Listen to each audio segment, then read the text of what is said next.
బంగారం వెండి ధరలు మరోసారి షాక్ ఇస్తున్నాయి. బంగారం వెండి ధరలు మరోసారి పెరిగాయి. బంగారం ఇవాళ 700 రూపాయలు పెరిగింది. తాజా పెరుగుదలతో బంగారం 1,54,000కు చేరుకుంది. ఇక వెండి కూడా బంగారం బాట పట్టింది. ఇవాళ 1,400 పెరిగి 2,38,500కు చేరింది. ఇక స్టాక్ మార్కెట్ అయితే నష్టాల్లో ట్రేడ్ అవుతోంది. సెన్సెక్స్ 340 పాయింట్లు, నిఫ్టీ 72 పాయింట్లు నష్టాల్లో ట్రేడ్ అవుతోంది.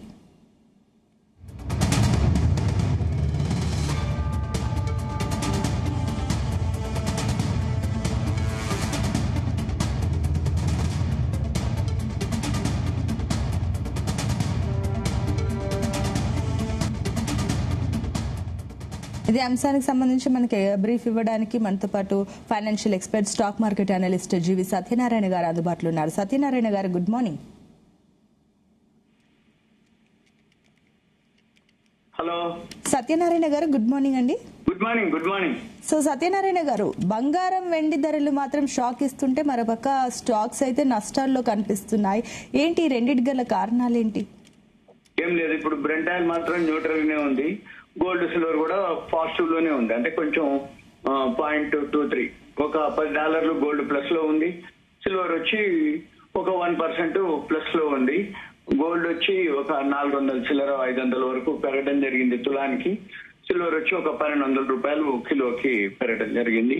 ఓకే, ఓవరాల్ గా ఇన్వెస్ట్మెంట్ కి ఇది ఛాయిసే, ఆపర్చునిటీ కింద తీసుకోవాలి. అయితే ఈ గోల్డ్ సిల్వర్ గానీ ఏదైతే ఇన్వెస్ట్ చేద్దాం అనుకుంటారో వాళ్ళు కొన్ని సూచనలు ఉన్నాయి, వాళ్ళు అవి గమనించాలి. అసలు బంగారం ఎందుకు కొనాలనుకుంటారో ముందు నిర్ణయించుకోవాలి వాళ్ళు. అంటే నీ ఇన్వెస్ట్మెంట్ పర్పసా, బిజినెస్ పర్పసా, లేదు మన ఇంట్లోకి వాడకం పర్పసా, సేవింగ్స్ పర్పసా అనేది ముందు వాళ్ళు ఎందుకు కొనాలనుకుంటారో నిర్ణయించుకోవాలి. తర్వాత ఆభరణాల కోసం పెట్టుబడి, అంటే నీ ఆభరణాలు అనుకోండి వేస్టేజ్ అని, మేకింగ్ అని, మళ్ళీ అవుట్డేటెడ్ అని, మోడల్స్, డిజైన్స్ అవన్నీ ఉంటాయి. ఇక బిజినెస్ పరంగా అంటే 24 క్యారెట్స్ కాయిన్స్ కొనుక్కుంటే ఎప్పటికైనా సేఫ్ ఉంటుంది. మేకింగ్లు వేస్టేజ్లు ఏమి ఉండవు. మళ్ళీ రీచ్ చేసుకున్నా, ఎక్స్చేంజ్ చేసుకున్నా ఈజీగా మార్కెట్. ఆభరణాల బదులు అవి పెట్టరు, అంటే పెట్టుబడి కింద. తర్వాత కావాలి అనుకుంటే ఆభరణాల కింద కూడా కన్వర్ట్ చేసుకోవచ్చు. అయితే మొత్తం డబ్బులు ఎన్ని ఉన్నాయో అన్ని ఒక్కసారిగా ఇన్వెస్ట్ చేయకూడదు వాళ్ళు. ఎందుకు అంటే తగ్గుతుంటది, పెరుగుతూ ఉంటది. మన దగ్గర అన్ని సేవింగ్స్ జమ అయ్యే బదులు కొన్ని సేవింగ్స్ తోటి మనం కొనుక్కోవటం అనేది, మొత్తం డబ్బులు పెట్టకుండా ఒకేసారి పెట్టద్దు. ఒకేసారి పెట్టకుండా ధర పెరుగుతున్నప్పుడు ప్యానిక్ అవ్వద్దు. ఇంకా పెరుగుతుంది అని చెప్పేసి అప్పులు చేయటము, లేకపోతే ఏదన్నా లోన్లు తీసుకొని చేయటము, అటువంటివి చేయకూడదు. ఏది పెరుగుతున్నప్పుడు, ధర పడుతున్నప్పుడు కూడా భయపడి ఇక మళ్ళీ అప్పులు తీర్చాలి, వడ్డీలు కట్టాలి, ఇది ఇక మనకి బ్యాడ్ లక్, ఇక రావట్లేదు, మనం ఎప్పుడు కొన్నా తగ్గిపోతుంది అని చెప్పేసి మళ్ళీ భయపడి అమ్మొద్దు. అంటే ఫియర్ గ్రీడ్ అంటారు దీన్ని, ఏది షేర్ మార్కెట్ పరిభాషలో. అలా భయపడి అమ్మొద్దు. భయపడి తర్వాత ఈ పెట్టుబడులు ఏవైతే ఉన్నాయో వాళ్ళ దగ్గర ఏవైతే సేవింగ్స్ కానీ, వాళ్ళ దగ్గర ఇన్వెస్ట్మెంట్ కానీ ఏదన్నా ఒక 10% ఉంచుకోవాలి, ఎక్కువ పెట్టకూడదు. ఎందుకంటే అప్ అండ్ డౌన్ ఉంటాయి కాబట్టి, లేదు లాంగ్ టర్మ్ ఉంటుంది కాబట్టి ఒక 10% మనం దానిలో పెట్టాలి. తర్వాత గోల్డ్ ఈటీఎఫ్లు, ఫిజికల్ గోల్డ్ ఉంటాయి అన్నమాట. గోల్డ్ ఈటీఎఫ్లు అయితే ఏం కాదు, ఫిజికల్ గోల్డ్ కూడా ఓకే. అంటే వాళ్ళని బట్టి గోల్డ్ ఈటీఎఫ్ అయితే చిన్న అమౌంట్లు తోటి ఇన్వెస్ట్ చేయొచ్చు, కానీ ఈ బ్రోకరేజ్లు, కమిషన్లు అవి చూసుకోవాలి. అందుకని చిన్న ఇన్వెస్ట్మెంట్ల కంటే పెద్ద ఇన్వెస్ట్మెంట్లు ఉన్నాయనుకోండి ఓకే. ఫిజికల్ గోల్డ్ ఉందనుకోండి 24 క్యారెట్స్ కాయిన్స్ కొనుక్కోవటం బెటర్. ఇప్పుడు ఏంటంటే గోల్డ్ రిసీట్స్ అని వచ్చినాయి, అది ఇంకా సేఫ్టీ, అవి చూసుకోవాలి. తర్వాత వీటితోటి ఈ లిక్విడిటీ ఏదైతే ఉంటుందో, పన్నులు ఇవన్నీ ఒకసారి కూడా చూసుకోవాలి. తర్వాత స్వల్పకాలికంగా పెట్టుకోకూడదు ఎప్పుడైనా కానీ, దీర్ఘకాలికంగానే మనం ఉండేటట్టే గోల్డ్ విషయంలో అయితే. అంటే దీర్ఘకాలిక పెట్టుబడి అయితే మాత్రం మంచిగా రిటర్న్స్ వస్తాయి అనేది ఆలోచించాలి తప్ప షార్ట్ టర్మ్ లో అనేది అంతగా ఆలోచించకూడదు. ఇది సింపుల్ గా వాళ్ళు కొంచెం ఎవరైతే షేర్ మార్కెట్ లో కానీ గోల్డ్ లో ఇన్వెస్ట్ చేద్దాం అనుకునే వాళ్ళకి కొన్ని సూచనలు. ఇక తర్వాత మన మార్కెట్లు ఎందుకు పడుతున్నాయి అనే దానికి ఫస్ట్ క్వార్టర్ రిజల్ట్స్ వచ్చేసినాయి, ఇంకేం లేవు. ఏవో కొన్ని ఉన్నాయిలే కానీ అవన్నీ ఇక చిన్నగా వస్తుంటాయి. కానీ ఓవరాల్ గా మాక్సిమం వచ్చేసినాయి. ఈ మాక్సిమం వచ్చిన కంపెనీల్లో ఏవైతే రిజల్ట్స్ బాగున్నాయో చూసుకొని ఇండివిజువల్ వైజ్ అనుకోండి, సెక్టార్ వైజ్ అనుకోండి, వాటిల్లో కనుక ఇన్వెస్ట్ చేస్తే రాబోయే క్వార్టర్, అంటే ఇప్పుడు మనము ఏప్రిల్, మే, జూన్. ఈ జూన్ ఫస్ట్ క్వార్టర్ రిజల్ట్స్ ఇప్పుడు వచ్చినాయి మనకి. అది ఆగస్టు 15 వరకు అప్డేట్ అయిపోయింది. ఇకపోతే జూలై, ఆగస్టు, సెప్టెంబర్, మళ్ళీ అక్టోబర్ లో నవంబర్ 15 వరకు వస్తాయి. ఈ మధ్యలో మళ్ళీ ఒక 2 నెలలు 3 నెలలు మనకు టైం ఉంటుంది. ఇది ఈ సెకండ్ క్వార్టర్ రిజల్ట్స్ మళ్ళీ రావాలంటే మళ్ళీ 2.5-3 నెలలు టైం ఉంటుంది. కాబట్టి వాల్యూ ఉన్న స్టాక్స్ ఏవైతే ప్రమోట్ చేసుకొని కొనుక్కుంటే మళ్ళీ ఈ 2.5-3 నెలల్లో ఎక్కడ ఒక దగ్గర మీకు ఒక 10%, 15%, 20%, 25%, 30% ఎక్కడ రిటర్న్స్ కనపడ్డాయి అనుకోండి, అక్కడ మీరు ఎగ్జిట్ అవ్వాలి. కానీ వాల్యూ ఉన్న స్టాక్సే చూసుకొని కొనుక్కోవాలి. సెక్టార్ వైజ్ అనుకోండి, ఇండివిజువల్ వైజ్. సెక్టార్ లో ఇండివిజువల్ స్టాక్స్ అంటే ఏ సెక్టార్లకి బెనిఫిట్ రాబోతుంది, ఏ సెక్టార్లకి రిజల్ట్స్ బాగున్నాయి, ఏ సెక్టార్లకి ఫ్యూచర్ గ్రోత్ ఉంటుంది, ఏ సెక్టార్ లో రాబోయే రోజుల్లో అంటే ఆర్డర్ బుక్ అనుకోండి. ఇప్పుడు సపోజ్ ఉదాహరణకి ఇవాళ మన మరి చెన్నారెడ్డి గారి టిమ్స్ ఓపెన్ అవుతుంది ముఖ్యమంత్రి గారితో. అది ఎవరు కట్టిండ్రు, ఆ కంపెనీలకి ఎంత ఆర్డర్లు ఉన్నాయి, దానికి ఇన్ఫ్రాస్ట్రక్చర్ కానీ, దాని పవర్ సప్లై కానీ, దాని సివరేజ్ ఏదైతే డ్రైనేజ్ పైప్ లైన్స్ కానీ, డ్రైనేజ్ కానీ, వాటర్ పైప్ లైన్లు కానీ, ఇది ఒక 100 కోట్లతోటి ఏదైతే జరిగిందో దాని అన్నిటికీ ఏమేమి బెనిఫిట్స్ పొందుతాయి, దానికి ఏమేమి ఆర్డర్ బుక్లు వచ్చినాయి, అటువంటి ఆర్డర్ బుక్లు అదే కంపెనీలకు కానీ ఇంకే కంపెనీలకి ఏవి ఉన్నాయి రాబోయే రోజుల్లో ఆర్డర్ బుక్.